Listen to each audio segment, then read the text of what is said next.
in Republican circles, I became a meme, factory reset girl. And the joke was that this queer liberal feminist just needed to go on a date with a real manly man who would pay for her drinks, for her to have the factory reset, for her to be reset back to the natural order, which is like subservient to men and da-da-da.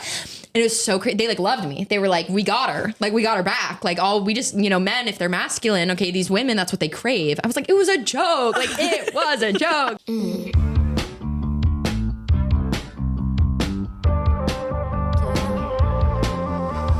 Hey y'all, welcome back to Made It Out. Thank you for being here another week with us. And before we get started, I just want to remind you that the number one way of helping us to create more episodes for you is to please rate, review, subscribe, interact with all of our social stuff, hang out in our comment section, let us know what you think, how you're feeling. And let's get started. I'm so excited about today's episode and about this conversation. I'm here with comedian Madi Hart, and she has so many good insights and such a great perspective on growing up with a conservative family. So thank you for being here. Thanks for having me. Of course. So exciting. I want to talk about first where you're from. You're from Illinois. I'm from Illinois, from Evanston. So it's like a suburb.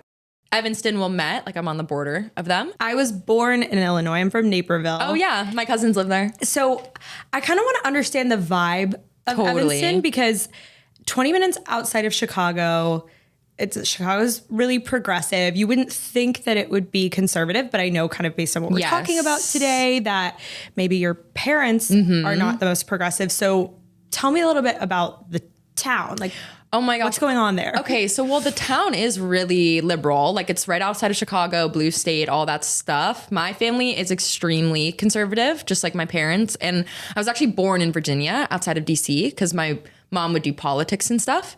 She did a lot of that. She like worked for the Heritage Foundation, which is like an extremely conservative Republican think tank. And so then we moved after my parents got divorced. We moved to Illinois to be closer to my mom's family. So my family is extremely conservative, Republican, Christian, but the area is super liberal. So yeah, that was conflicting for sure. Your mom worked in politics. Was it like a major conversation growing up? Oh my gosh, 100%. I mean, I think that the number one things that we would talk about in terms of like my mom was so passionate about it, my family was so passionate about it, was like being pro-life and being anti-gay marriage. LOL, Rafflecopter. Evolution not being real, like creationism as a guiding viewpoint. I literally there was like an art project where we had to do a collage of our hero, and I did Sarah Palin. Wow. And it was called Sarah Palin Power. Wow. And it was just a bunch of pictures of Sarah Palin. And everybody else was doing like, I don't know, celebrities. We're like in like third or fourth, I don't even know how old we are. And I'm literally like Sarah Palin. Like, it's like, I wasn't just like raised in a conservative environment. Like I fully defined myself by like being a Christian, being Republican, having these strong viewpoints. But yeah, like in our family, we would talk a lot about gay marriage being wrong and like gayness being wrong, climate change, abortion being so wrong, that stuff. What was being said about like, what were the conversations around gay people? It is so interesting because I do find this when I talk to Christians about the existence of queerness or gay people, whatever, like I feel like it's always so vague. Like I just remember it being talked about within this vague overview of like, well, that's just not what God intended.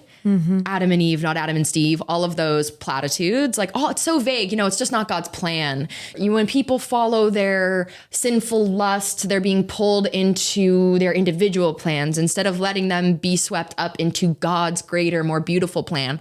And even like early on, I would ask like, well, but why can't it be God's plan that people are gay? Like people are gay. So why couldn't that work in some bigger scheme of things? Like, and I remember I heard this like phrase that was like, well, if God made night and day, then like he also made dawn and dusk. Like he did make the in-betweens. He did make the whatever. And I remember hearing that when I was younger, but still a Christian. And I remember that kind of resonating with me. And that's when I started being like, well, maybe it isn't so black and white. But in my family, it just was so black and white. So yeah, just a lot of like, it's not God's plan. It's not God's design. Christians love to say that it's not God's design, which again, that's so vague. That doesn't make any sense to me. And now I don't identify as a Christian, but like even thinking in Christian terms, I don't think that makes sense. But, and it was so interesting too. I think within my family, very religious, Republican, conservative, there is a lot of misogyny as well. And I remember family members saying things like being gay is a sin, but gay men are born gay versus gay women are only gay because they're mad at men. So it's like all of it is wrong, but men actually are gay versus women aren't, which I also think is this interesting intersection of misogynistic thinking and homophobic thinking, which is kind of like, damn, you really can do it all. Like, Right. that's a combo meal. Like, that's crazy. Yeah. Like, everyone's going to hell for being gay, but at least gay men are being real. Yeah. Like, at least they're actually the real ones. And yeah, I mean, there's just always been so much pressure and romanticization of like the nuclear family in my family. But what I will say is because we actually have a semi-non-traditional family, like it was a single mom, 4 kids, it's not like I had a perfect dad and mom to look up to as this like heterosexual example, if that makes sense. So I think probably for my own figuring out, maybe that was honestly good. Like, I don't know. It's interesting that like, even though I was in this very conservative household, the actual stuff I was seeing wasn't even conservative values because it was like single mom, which was great. And like so grateful for my mom for being a superhero and raising all of us. But I do think that's also an interesting conflict. Well, yeah, because it kind of gives you pause. Yeah. Like, wait, well, Yes. that's also not what was designed. Yes. Well, whenever me and my mom are talking about this, which like isn't often, but whenever we do get into these debates, something I say is like, you know, you've said that gay people are destined to be unhappy and that like queerness and straying away from God's design leads to unhappiness. But, and I always say, like, I'm not trying to weaponize this against you, but like you were in a straight marriage and that wasn't good. Like, you know what I mean? Like, it's not like it's interesting because I'm so much happier as like a fully queer person and as like somebody who accepts myself than like a lot of the straight marriages that I do see in the church. And my pastor growing up, the pastor of the first church I went to, huge scandal. He cheated on his wife with a bunch of sex workers. And that blew up. So I'm just kind of like looking at all these examples of like, well, they're supposed to be happy, but they're not. So why am I being told that it's impossible to be happy any other way when this way obviously doesn't lead to happiness? Like, you know? Right. So there was a lot of conflict, I think, growing up. Yeah. How involved in the church were you personally? I was extremely involved in the church until I was in high school, and then I would ebb and flow. All through growing up, church every week, Sunday school every week, youth group every week, summer camp in the summer, Christian summer camp, etc. In high school, I went to public school. It was a very progressive area. I started making queer friends and like I started being in the theater. I started questioning a lot of that. Like that's when I became like a liberal. That's when I became progressive. So then what would happen is during the school year, in high school, I would be like, I'm an atheist. I'm over this. I love my friends. I love all this stuff. Like, I do not resonate with Christianity. But then over the summer, I'd be, sent off to Christian camp for a month. And by the way, Christian camp is so fun. It's so fun. That's how they get you. Yes. That's how that's the freaking cheese in the mice trap. They're like, this is going to be awesome. Yes. You're going to like doing zip lines and the blob. Yeah, girl, we're zip lining. I'm on a zip line as much as they'll let me. Okay. Like we're in the freaking lake. That's awesome. We're on boats. I'm learning how to water ski. Like what could go wrong? So it's like they do that. They're like, this is actually kind of life if you love God, which isn't true. But they're like, this is awesome. It's paradise. And then they pair it with all of this messaging where they're like, and you're going to go to hell, but not if you love God. But you're like hearing that as you're like dancing and you're like having literally the best time of your life. And it just like, you get so emotional too because you don't have phones, you don't have access to anything. You're with all these people and they make you feel ashamed. Like we had this thing at my specific Christian summer camp where they would do a reenactment of Jesus being crucified on the cross. Wow. So they're making 10-year-olds and everybody, they're making us watch a man scream and like beg for his life and scream out at the heavens being like, I've been forsaken. And he's getting nails pounded into his hands And we're watching that and we're kids and I still have my ice cream cone from like an hour ago, you know, I still have my friendship bracelets on that I made that day. And now I'm watching this man be murdered and I'm being told that that's my fault because they'd be like, and this happened, like we did this because we're all sinful and we're going to go to hell. So it's like, it was just this crazy emotional whiplash. By the end of the night, you know, you're sobbing and you're sobbing to your Christian counselor being like, I'm so guilty. I'm so guilty. And they're like, well, if you just repent, you'll be good. And when you get that messaging over the course of a month, like every year, like even in high school, like I would go back to being a Christian. Like I would fully be convinced over the course of the month, like, oh, I've strayed from God's light over the year. Like when I said that I was an atheist, when I said that I was okay with gay people, all of that, I was actually straying from God's light. And this guilt that I'm feeling at Christian summer camp is reflective of God's truth. And I'm offering myself back up. You know, I'm in my bunk praying, being like, please forgive me. Like for what? I don't even know. Right. But I'm just like begging for forgiveness. And then I'd go back to public school and be like, that was crazy, you know? And it's like, then over the course of the year again, I'd be unraveled and I'd start asking questions and I'd start and like start having my more normal thoughts. But it's like, God, they do a good job of brainwashing you. You know, they take you to the cotton candy machine and they tell you you're going to hell and you're like, makes sense. Yes. I mean, summer camp is the best. Like it's awesome. Yeah. It's so fun. There's all this stuff where they're like, it's literally like save room for Jesus vibes. Like if you're having impure thoughts, like you would talk about that with your fellow female counselors and be like, I'm having impure thoughts about Counselor Danny from Cabin 13. Help me. Like I'm horny for him. Like, you know, like, can we, let me pray. Like, it's like, that was like a legitimate conversation that happened all the time. Yeah. It's so crazy. Oh my God. That is wild. I'm horny for Danny. Like, please, this is I need a that sin. on a shirt. I need to jump his bones so quickly. Like literally Danny from Cabin 13. Like I need him biblically. Literally. As you started to become more progressive and of the liberal mind, was there a time where your views and your parents' views really clashed? Oh my gosh, the amount of blow up fights that have happened about politics and social issues. Like I've ruined so many Christmas dinners. It's actually crazy. I've ruined so many trips. Like, girl, I'm burning bridges. But once I came into myself, I was just extremely naturally progressive and passionate about that. Like not just like passively progressive. Like I was really, really passionate about that. And that was just so contrasting with my family. And what, like, for example, there was this one big scandal at my high school where basically they wanted to do a thing called Seminar Day it was where they would bring in a bunch of Black educators and they would like educate us on social issues and on music. And also it would just be like a joyful day. But it was just something that was an effort from the school to educate like the white kids at school. Like it was a really cool effort. But my mom, who's very Republican and very conservative, she felt that that was an effort of indoctrination, like an effort of liberal indoctrination. So she did start a whole movement against Seminar Day. And it got all over the news. She was like protesting with this kind of group of other white parents that she had gathered, you know, and they went to like the school board meetings. There were all these school board meetings and then like student protesters would be protesting my mom and her group. So it was crazy. Wow. And it was very famous. Like it was throughout my whole school. Like everybody knew my mom's name and what her group was doing. Wow. And it got to the point where there was a counter movement to my mom's movement that was, they would sell pins that said, I support Seminar Day.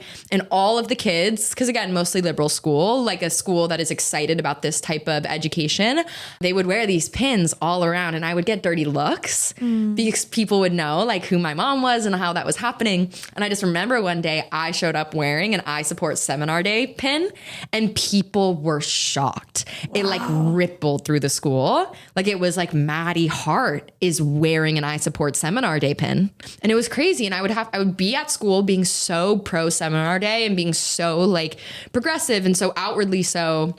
And then I would get home and I'd eat dinner with my family. My mom is leading this movement. So crazy. And I did feel the need, I think, to also be extra vocal and pick extra fights because of how much pressure there was from my mom. Like, I think because my mom was so extreme, like, of course that pushed me in a good way to then also become extreme in the other way. Right. And so it was just such a tug and pull, and it was crazy. But that is so hard on a person like in general, but a high schooler. I was in high school and I wanted to host homecoming pictures that year, and some other kids in my group, they weren't like allowed to come to my homecoming pictures because their parents were so upset about what my family was doing. So we had to do homecoming pictures somewhere else. Like, this was truly like affected me on every level. Right. It was crazy. Oh, that just like makes me so sad. But also it's like, I feel like that probably made you so much of who you are and what you stand for today. 100%. Oh my gosh. I mean, it forced me to get educated. Like, that is the thing, is like, my mom is like a champ. Like, my mom is smart and she knows her shit. Like, she worked in politics for years. She was like this, worked for this Republican think tank. Like, I don't agree with anything that she thinks, but she knows what she thinks. And like, if you want to debate her, like, you better know your shit too. Come correct. Yeah. You better come correct, because she is the first person who's going to be like, that's not true, and here's a study. Yeah. And if you're just like 16, 17 and you know your beliefs, but you might not know like the statistics yet, it is brutal in there. Yeah. Like, the amount of times I just get ripped to shreds. Like, I was forged in fire, like, literally, because we'd have these fights and I would be out of my depth. I would know what I believed and I would know that it's true, but I would be out of my depth on how to talk about it.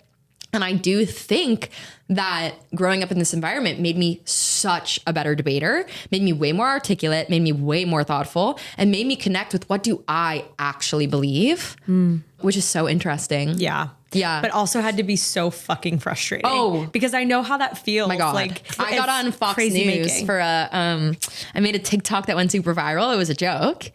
And Republicans took it seriously, and it got on Fox News. Wait, what? What was the joke? The joke was so stupid. It was low-hanging fruit. It was me being like, a man just paid for my drinks, so I'm no longer a feminist. Obviously, it's satirical. It's hyperbole. Like, it's obviously making fun of the idea that is what defines feminism. Like, it was just an off-the-cuff joke. Posted it when I was like, I just had nothing to post that day. So I just posted an, off-the-cuff, like, clickbait. Day one, 0 views, kind of starts popping off, LOL. By day 2, it's all over national news. It's on 7 p.m. primetime Fox News, Jesse Waters. Oh my God. It's crazy. In Republican circles, I became a meme, factory reset girl. And the joke was that this queer liberal feminist just needed to go on a date with a real manly man who would pay for her drinks, for her to have the factory reset, for her to be reset back to the natural order, which is like subservient to men and da-da-da. And it was so crazy. They like loved me. They were like, we got her back. Like, we just, men, if they're masculine, okay, these women, that's what they crave. I was like, it was a joke. Like, it was a joke. Like, what's going on? There were all these articles where it was like, smitten lib chick is what they were calling me. Smitten lib chick. Okay, I'm sorry. That had to be triggering. Yeah. But I've had a ton of stuff go viral in the wrong way. So I was kind of used to, like, I was like, it was really overwhelming because it was overnight. Yeah. But it was so ridiculous that it was like, whatever. And even my family thought it was funny. My mom was like, wow, Republicans can't take a joke. Like, because it's like, it was so obviously a joke. And it really was this specific type of like misogynistic male Republican that was like running with it. Yeah. But then Matt Walsh, who's another like conservative, he's a big conservative podcaster. He made this whole thing being like, this girl's ready to give up feminism when a guy pays for her drinks. But is she willing to get in the kitchen and cook for him? Does she understand that now she's going to have to like serve her husband? I'm like, no. Oh, for I don't understand that. I'm not going to get in the kitchen. Like, end of discussion. Like, answering your question. Like, no, that's not going to happen, Matt Walsh. Have fun on your podcast. And he also said that I used a word wrong that I didn't use wrong. So if you're seeing this, go home. Like, hang out with your wife. I don't know. Like, just do something else. Get a real job. Don't be a podcaster. Ugh. I mean, when you do it, it's cool. When Matt Walsh does it, I'm over it. Oh my God, I love it. When did you realize you were queer. Right. When I first really was like, oh, I'm kind of gay, was in middle school when I was on Tumblr. I was obsessed with Tumblr. I ran like a super hulock Tumblr classic, like all the fandoms. But there were like hashtag girls kissing on Tumblr was filled with pictures of girls kissing. And I would spend just hours scrolling Tumblr in middle school being like, what is this? What do I feel about it? Like, what's going on? So Tumblr was my gateway drug. Tumblr turns people gay, I guess. They should be arrested. But that was like I just remember when I made the transition from just kind of seeing the occasional girl kissing photo on my timeline to like seeking it out. That was really freaky to me and scary, but I would do it forever. And then I would even look up videos, like I'd even look up like porn videos, like lesbian porn, kind of being like, how do I feel about this? How do I feel about this? But I would feel so guilty afterwards. Oh my God. So I'd spend like an hour on the downstairs family desktop computer on Tumblr looking at girls kissing.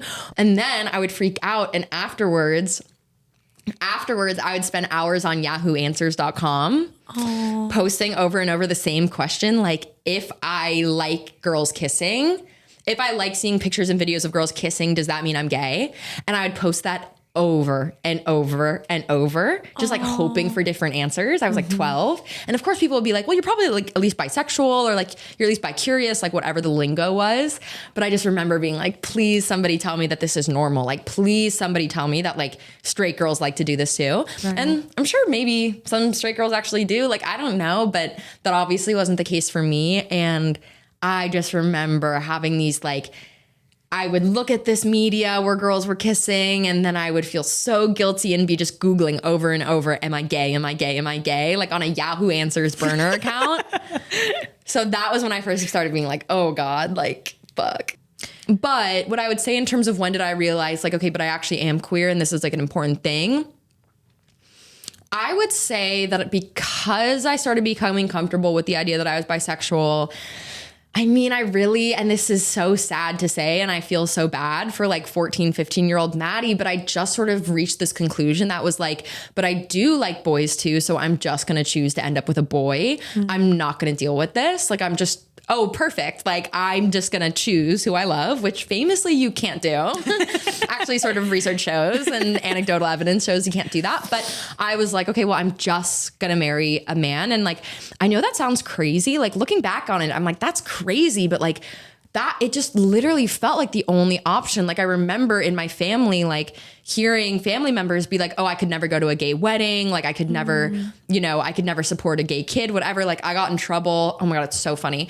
In high school, there was like a queer day of silence where it was like, wear this shirt and be silent to like support the LGBTQ community. And I wore a shirt as an ally. So I wore an like LGBTQ ally shirt.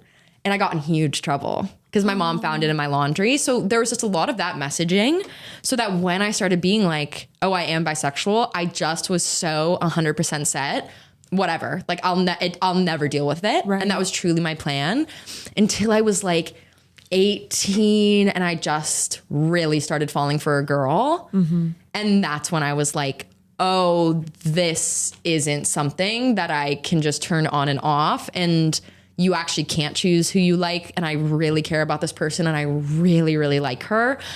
And this is actually a big deal. It was maybe 18, 19, 20, I don't know, around there. It was like early college. And I remember, because I went to college near home, I remember I hooked up with this girl for the first time. And then I came home and my sweet mom was like gardening in the yard, and she was so happy to see me. Like, I remember her just being like, she thought that I'd stayed at a friend's house. And I remember just looking at her and my heart breaking because I felt, this is going to sound dramatic, I felt a chasm open between us where for the first time I felt like we couldn't reach each other. And I just knew that I had done something that like, if she had known about it, she'd be crushed. And I also knew that this was a non-negotiable distance. Like, no matter what, no matter how much we love each other, this is a distance between us. And I just remember that being this really, like, it's so vivid to me And then from there, though, I was kind of just like, but I am queer. And I came out to all my friends and started seeing this girl. And of course, she broke my heart and it was never anything serious. So we love that. We love kind of your first ever like 3-month WLW situationship. Yes. Really awesome. Had that whole experience. But then I started dating a man and that was for a while.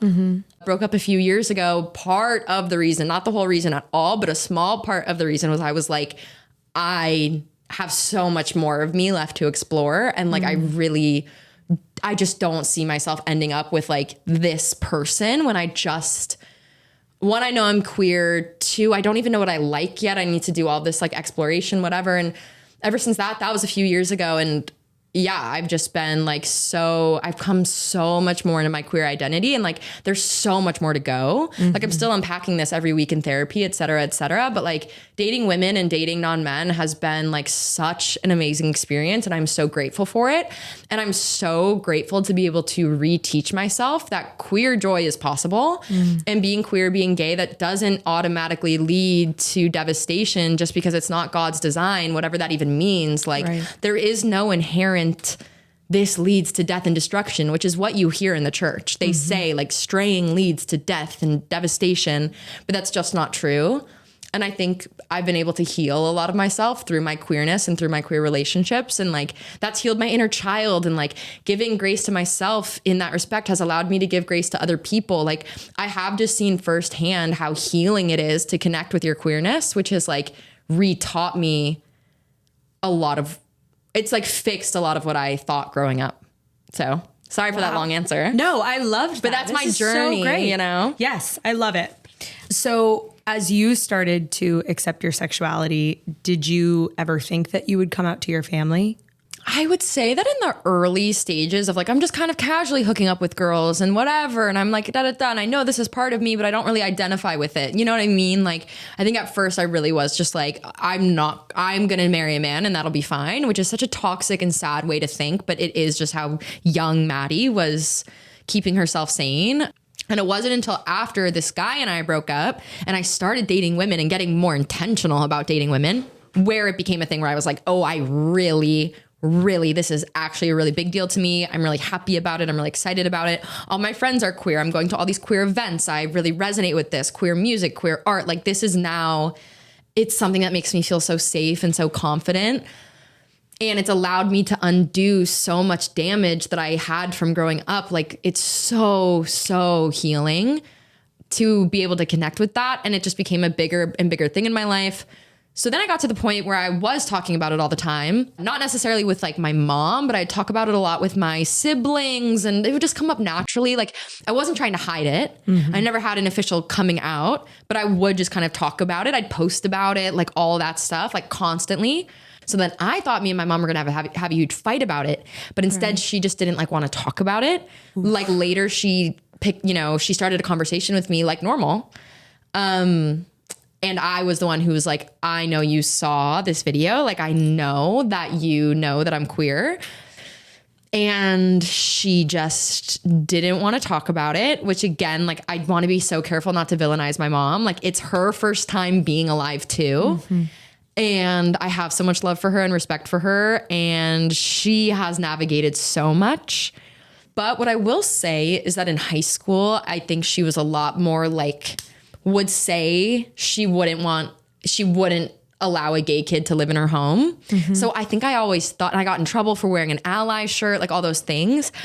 But I do think right now we're still talking. Like I'm going home soon. Like even though she knows that I'm queer and that is like has been a big thing and we have had fights about it or had big conversations about it, like it's not as volatile. It's not as volatile as I thought it was going to be when I was in the closet. I would say the hardest thing for me is knowing that I'm disappointing her and that it's like I said before, knowing that there's this distance between me and my conservative family members when I love them because they're my family, and knowing that there's this distance that I literally just can't cross because I'm not going to stop being queer and I'm definitely not going to go back into the closet. I'm definitely not going to go back to being ashamed of being queer, but my conservative religious family members, they are never going to change their mind.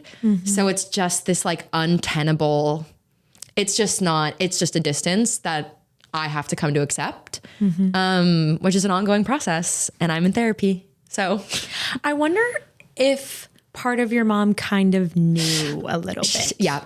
We had a phone call like a few weeks later.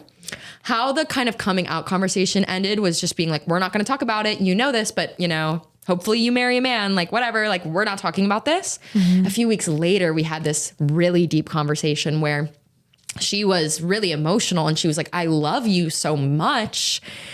And I'm really sad. And I'm like, I love you so much. And I'm sad that me telling you this has made you sad.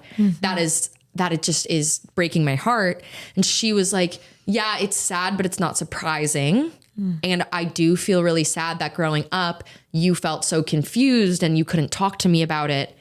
And you were going through this alone. Like as your mama, that just makes me so sad. But also I do have the views that I have. And like, that hasn't changed and it won't change. So she was really in real time with me being like, I love you and I wish I could have taken care of you. And I'm so sad that you were isolated in that way growing up. And it isn't surprising to me. But then also I am who I am. I believe what I believe. That's also not changing. So it's it's so interesting to me. And I write a lot about it. It's interesting. What does the internal struggle feel like? To me?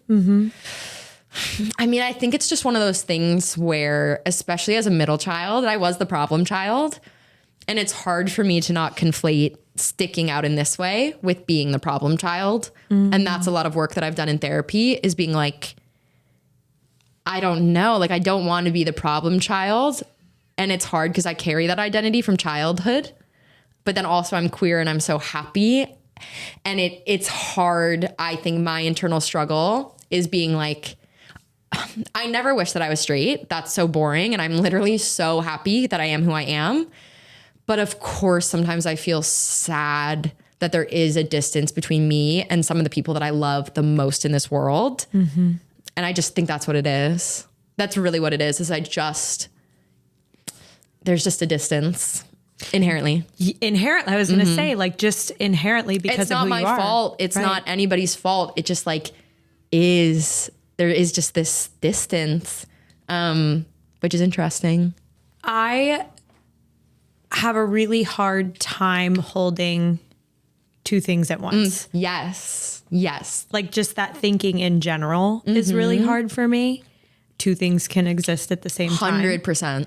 Especially when it comes to things that are like so close to the chest. Yes. Like who I am. Yes. So I just can't imagine and like want to understand a little bit how you do hold those two things, or how you still have so much respect for. Oh my gosh, totally. I mean, I love saying both things can be true. I like that is something that once I kind of picked that up, I was like, that's a really good truth. Like both things can be true. And I do think that it's really easy to write people off, or it's really easy to be black and white. And, you know, don't get it twisted. I think the views are black and white. Like I do think unequivocally, I do not believe in conservative values. I do think that they are wrong. I think they're damaging and destructive and have caused so much pain, like across all the issues.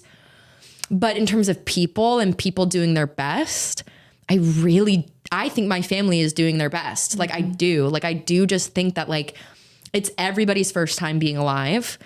And I just think that if my options are like completely cut off my whole family or not, for me, I'm going to choose to try and hold on to some relationship. Cause like, again, like my mom was like a single mom with 4 kids. Like she did so much. She fought so hard for us for our whole childhood. Like that just doesn't go away. But of course that's a constant navigation. And to be transparent, we've gone like a year without talking before. You know, we've gone through non-talking periods. We've gone through cut contact, not in each other's lives. I think as I've gotten a little bit older, it has become a priority of mine to maintain some sort of relationship with my family. So that's just a personal choice that I made. Personal choice. Some people they have to cut their families off. They have to go no contact. Like they have to. And that makes sense. Where I'm at right now, that's not where I'm at. And so it really is just about like leading with empathy and kindness and like knowing that I'm strong and I just, it's hard, but I can do hard things. And like my personal choice is that I want to stay close to my family if that's possible, even with this, you know? Totally. It's interesting. Matilda and I were talking about as when we were preparing for the episode, we were having this conversation, and Matilda brought up, you know, people with those views, they truly 100%. Are tethered to those views and they believe them. So it's also like you have to work with that understanding too. It's so interesting, like completely different framework. Because in my head, literally, of course there's nothing wrong with being gay. Like, duh, like what? That's so randomista to think that something's wrong with being gay. Right. That's literally so random sauce. Yeah. But it's crazy because then I go home and I'm just back in this environment where I'm hearing the conversations that are happening. I'm hearing the values that are being held. I'm seeing them go to church all the time. Like it's just a different framework. And everybody, I do think, is doing their best, which is not an excuse to be hateful. And I don't want to be like an apologist, but I just think in my specific situation with trying to maintain a relationship with my family, like I do have to lead with understanding that everybody's doing their best. So that's just me. Yeah. Thank you for sharing. Of course. What advice do you have for someone whose family or parents have views that are vastly different than theirs and might be struggling to feel understood? One, as corny and classic as this advice is, it gets better. Like it literally does. Like, oh my gosh, if 14-year-old Maddie could see like me over 10 years later and how happy I am and like how much fun and healing I've done through dating women and dating other genders and like really just owning that part of myself, like she would never believe it. Like she would never believe it. Like the 14-year-old who got grounded for wearing an Ally t-shirt to school, she would never believe that she could be just fully herself and happy while also still extending grace to her conservative family. Like she just wouldn't be able to believe it. But like, that's where I am. I know this is hard to believe if you're in that position, but there's just nothing wrong with you. Like you're okay. There is nothing wrong with you. And I really wish I could tell my younger self that. I wish I could be like, you're not the problem child. Like this isn't a problem. Like you are just yourself and like, it's fine and you're okay. Here's a hug. Yeah.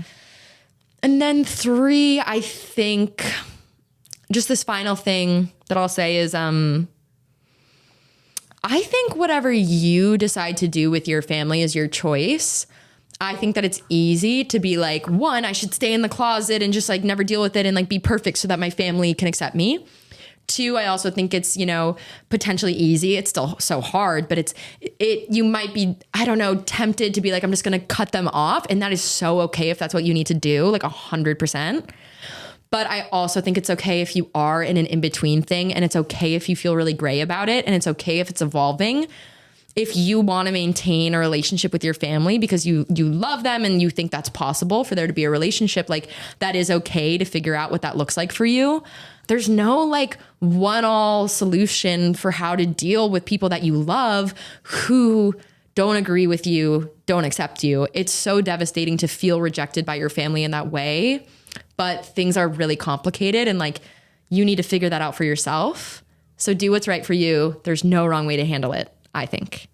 Thank you so much. Of course. I'm very impressed by kind of just who you are and all the work that you've done to get to where you are. So much therapy. It's crazy. Yeah. Yeah. Girl, my therapist, she could buy a house. Like she's on my payroll. Speaking of, I want you to tell me, what are you working on right now in therapy? Oh my gosh. Okay, I might ramble for a second. All right, let's hear it. I love therapy so much. Like it's crazy. I love my therapist. Shout out Maureen. You're my girl. And you know that you're my girl. She's amazing. Here are 2 things that I think about all the time that that we're working on. 1, she goes, what if you allow for the possibility that you're okay? What if you work from the assumption that you are okay? I think when you grow up in a tough environment, you do get into this state of perpetual fight or flight. And you feel ashamed and you feel like you have to run. You feel suspicious. You feel on edge. And when you're acting from that place, you're gonna make decisions that don't actually resonate with who you are. You're gonna burn bridges. You're gonna act rashly. You're gonna like be insecure. Like there's all these things, but those responses are coming out of this fight or flight impulse that you grew to protect yourself because you grew up in this hard environment. It's a vigilance. Exactly. You're perpetually vigilant. And so I just love this simple thought of like, but what if you're okay? What if the baseline truth is that you right now, you're actually okay. You're not in danger. You're fine.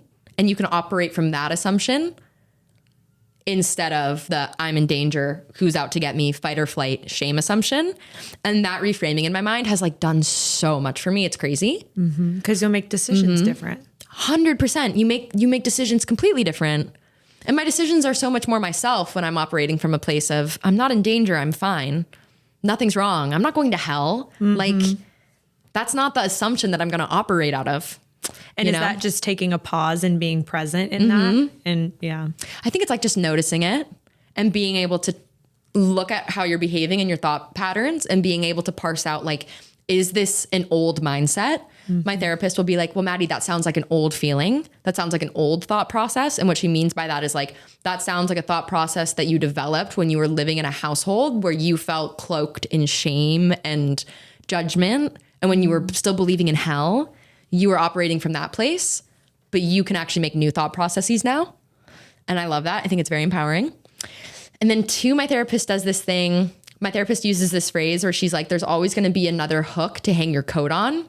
And what that means is like, a lot of the times when we obsess over things or obsess over a person, this is really relevant to me when I am obsessed with girls. Like just now, I had a little WLW situationship end because she's in love with her best friend. Oops. Happens. It does. Actually, in our community, that happens more than it should. Yes.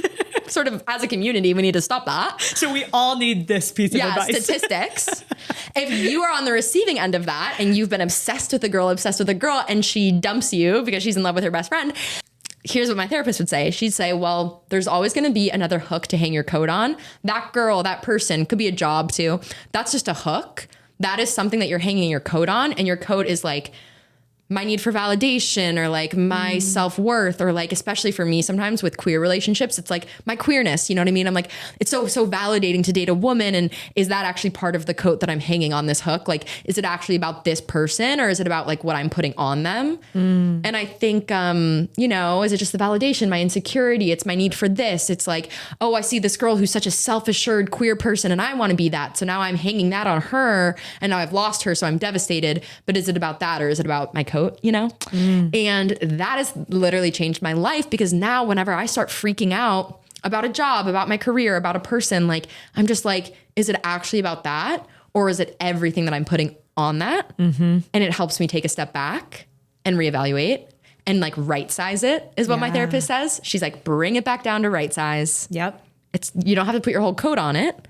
Just like, what is the actual thing that you're upset about? And that has changed my life too. I love that. Yeah. Thank you for sharing. Sorry to ramble. I'm such a therapy head. I love it. Thank you for participating in trickle down therapy. Therapy hive, rise up, literally. Trickle down therapy is real. It is real, especially on this podcast. Oh my God. Sorry, really quick. Speaking of trickle down, another Republican funny thing is there is basically like a shrine to Ronald Reagan in my basement at home. Wow. And like that's where I would take people to make out, because it was the only room with a door in my basement. Oh my God. So that's where I was making out. Have you taken a girl home yet to make out? No, but I should. You absolutely Girl, that's should. on the agenda. Yes. My bisexual agenda is literally taking a boy to hook up in front of Ronald Reagan, taking a girl to hook up with Ronald Reagan. That's the gay agenda. Happy Pride. Bisexual visibility. Please keep us updated on that, sure. 100%. We play a game. It's called You Haul or You Ghost. She's perfect in every way. It's just this like one little quirk. Okay. She has the Arby's logo tattooed visibly. Where? Visibly.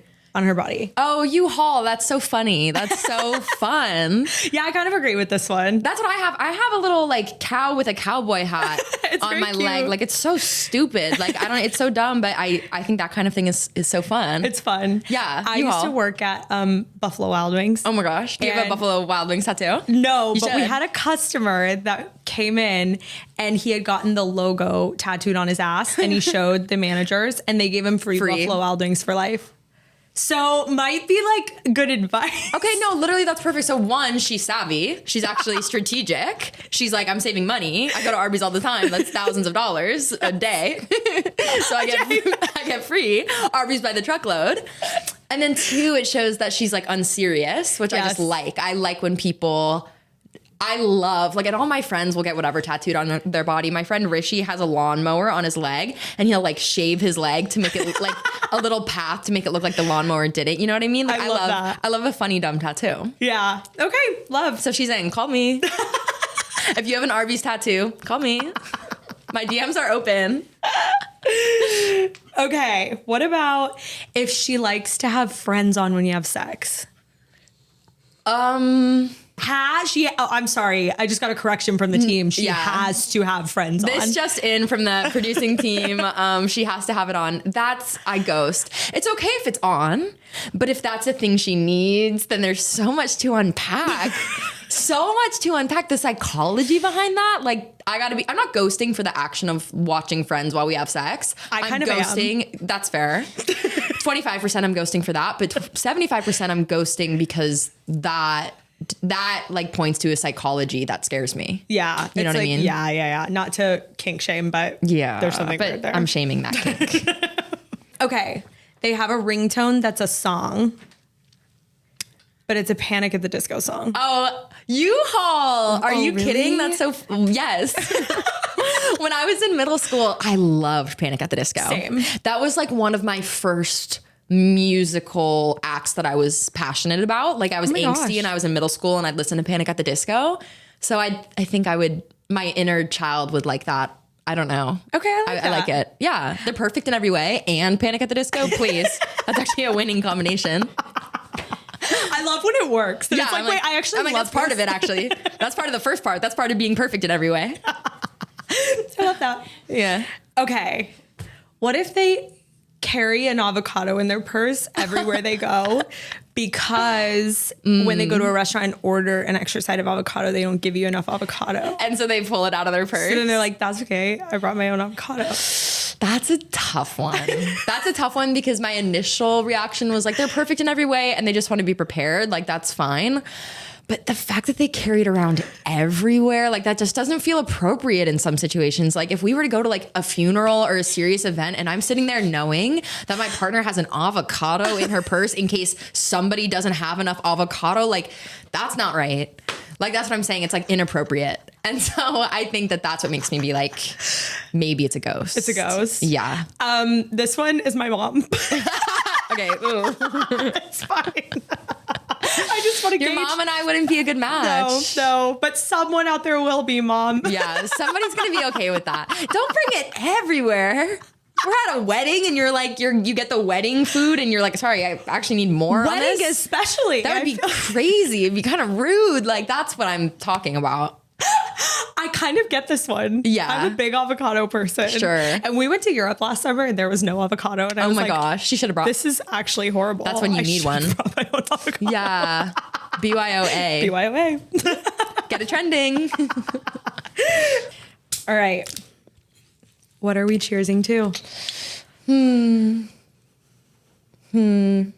No pressure. I mean, Okay. Cheers to hooking up with a girl in front of Ronald Reagan. Yes, please. Cheers to that. Thank you guys for listening to today's episode. Follow our guest at Madi Hart _soccer. Follow me at Mal Glowinky. Follow our podcast at Made It Out Podcast.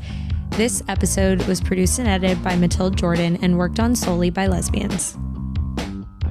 Let's try some role play. Do you like Benihana? Will you show me tricks?